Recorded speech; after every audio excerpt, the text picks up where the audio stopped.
Hello everybody, my name is Ilya. And my name is Tyler. Together we make up Kovray, a couple that loves to play board games. And I'm wearing a mountain shirt.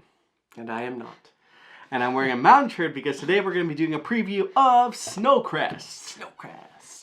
Snowcrest is designed by Philip Dewberry and the art is done by Carrie Atkin. It's published by Grail Games, who helped sponsor this video.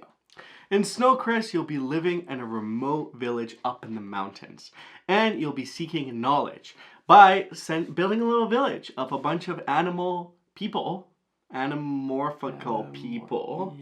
that will do various things to help you acquire that knowledge. Now, as a note, what you see here today is a prototype of this game, and the final version may be subject to change. But with all of that said, let's give you an overview of how the game plays. As always, you'll begin by setting up. Each player will receive their own player board, which will comprise the village they're trying to build. The central area will house resources, buildings, cards, and scrolls based on your player counts, which will drive the game end condition. As when the last scroll is collected, the round will finish and final scoring will begin. Snowcrest is played in turns. On your turn, you'll take one of the three actions: activate a villager, add a new villager to your village and activate them, or rest. Let's go over each of these actions. Activating a villager. You'll choose a villager from your grid and activate their ability. Often this will be gaining resources, scrolls, omens, drawing cards, and building and refreshing buildings. Resources and villagers are the primary way you'll obtain scrolls. You'll gain resources from villager actions by using buildings and by playing cards from your hand or grid when paying certain costs. There's a few special actions that will gain you scrolls. Veneration gives you the opportunity to learn from the Guardians. You'll pay offering bowls and any costs on the card drawn. Your opponents will as well. Now for any of the costs on the card, you may always move on the omen track instead, although this will likely lose you points at the end of the game. Meditation is an action you can take where you'll start one round of bids. Starting with the active player, each player will bid prayer bells, and the player with the most by the end of one round of bidding will pay them to the supply and gain a scroll. Lastly, if the Juniper resource tokens ever run out, a forest card will be flipped. Here players will pay the cost, and the current player will also obtain knowledge. That's the brief villager action description. Once taking a villager action, you'll flip the card face down. The next action you can take is adding a villager to your village and activating them. You can add a villager from your hand or from the common villager supply by paying their cost in food. You'll then activate the ability and flip the card face down. Now in terms of placement, you can add a villager to an empty space or a space with a face-up villager card, replacing that card. Now the next action is rest. If and only if you have 3 cards face down in a row, horizontally, vertically, or diagonally, you have to take the rest action. You'll collect any resources on the top right of any face-up cards and food from the back of the starter villager cards you've placed in the corners if they're face down. You'll flip all the cards face up and that's the action. Now you'll keep playing until the last scroll token is taken from the supply, at which point you'll finish the round ensuring everyone has equal turns and proceed to final scoring. You'll first flip any cards in your village face down and collect the resources depicted on the cards as if you used them as resources, and you'll do the same for the cards in your hand. You'll now compare each resource stack. The player with the most resources of each type will score an additional scroll. Finally, you'll gain or lose scrolls based on your position on the omen track and from any buildings you've built. You'll tally the points and the player with the most wins. And that's Snowcrest. Will you acquire the most knowledge? I want all the knowledge. I do, but there's a limited amount of knowledge that my brain can hold. It does make sense that the knowledge is at the top of the mountain. I feel like that's where the knowledge should be.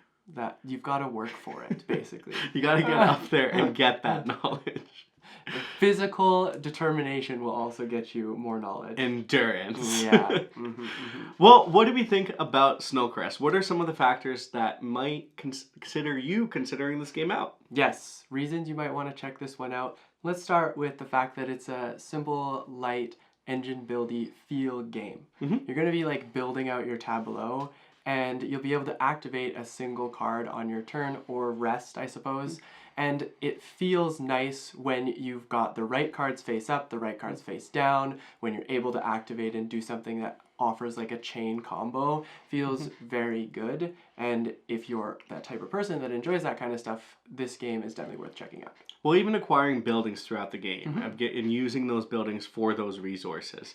It's a really clever way of slowly ramping up, but it doesn't feel overwhelming, which I really like. No, it doesn't. And that's why with an engine builder, usually you get to this point where it's like, it is overwhelming. And this is a nice little intro, but also still has its complexities that it offers.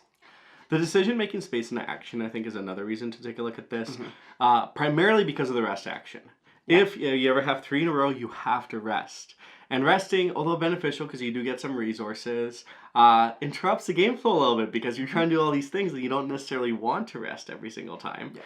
So deciding where you place your cards and activate and which ones you activate is really interesting. Yeah. And I felt like it felt like a really unique decision space in my opinion. Yeah, I found that decision to make when you were figuring out which card to place where was very interesting because you veer away from placing it in spaces where you might be using like the top 2 like starter cards, then you don't want to necessarily put it in line with that.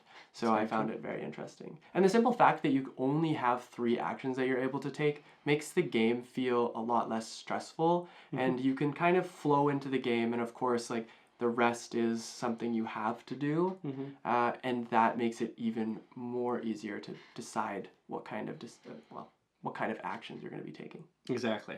Another reason to check this game out is the varying ways to get the ancient knowledge. Yes, yeah. Because you can do the veneration action, the meditation, you can collect the juniper and get the forest cards to activate. There's a lot of ways to get scrolls. Yes. And I think finding and modifying your grid to find the best way to do that has always been really interesting. Yeah, and you have to remember that, like, even if you have a full grid, you can replace cards. So that's an interesting way to be able to change things up if your strategy maybe isn't going the way you want. It also means you don't have to put everything in, like, your eggs in one basket kind of thing. There's a lot of varying strategy, and there are a lot of ways to get scrolls, so you can kind of, like, dip your toes into each and every one of them to explore. And you almost kind of have to, because I think that's where the player interaction piece of it comes into. Because if all of a sudden Tyler's meditating, I can't let him just get scrolls freely. I have to be able to compete for those. And it's nice that I can compete with those with cards in my hand or cards on the board. So there's a lot of ways to actually get resources, and you can the multi-use function of the cards actually makes it a really clever way to play the game. Yeah, of course. Well, and then it comes back to even like the having to rest, so you have to make those decisions. It's this like give and take that the game offers, and I would beg to differ that like at a higher player count that would be even more apparent. We've only been able to play it at 2, but it's there. And when something like that and a player interaction card happens where I'm not necessarily attempting to ruin Ilya's strategy, but I am trying to reward myself for doing one of those actions that gives me a card, I flip it over, and now Ilya has to also pay something because he wasn't maybe paying enough attention to certain things. Well, it's nice to hold on to stuff, because if you can't pay that stuff, you have to go move negatively in the omen track. Yeah. And that's negative points at the end of the game unless you get your way back. So that's something to consider as you play. But because it's so dynamic turn to turn and the simplicity of the actions, it creates a really smooth experience overall. Yeah. So if any of that echoes with you, I think that this is definitely a game worth checking out. Like the varying scoring, the player interaction that isn't forced player interaction.